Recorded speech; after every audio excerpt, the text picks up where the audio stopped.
This last bit is on one last part of point creation, which is right here, segmenting a line. It's basically the same thing as this, it's just a little different. So I can tap this, and let's say I have a line right here. What it's saying is what kind of points you want to create, what do you want to name them, control points or layout points, and then I can choose to make this an equal segment. So I can segment this entire line by however many segments I want, right? So 1, 2, 3, 4, 5, 6 segments, or I can specify to make it an equal, to make it segment length. So I can say separate this into segments of, let's say 1 foot, and then it puts this in segments of 1 foot. Let me make a different number. Let's say in a quarter, foot and a quarter.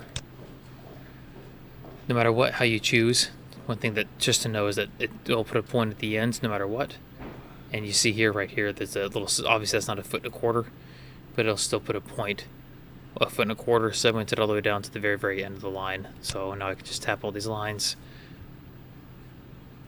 and it'll do this to it for all of them.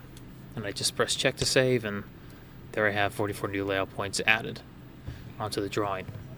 I wish that this option, and I believe it's coming, would be available similarly with this application that we were just showing you, where you could say segment, like offset, like offset this line, but instead of giving it like the interval, be able to say X amount of equal segments in relation to that line. I don't know, one day. So just hope that helps you out, and I think that'll get you going.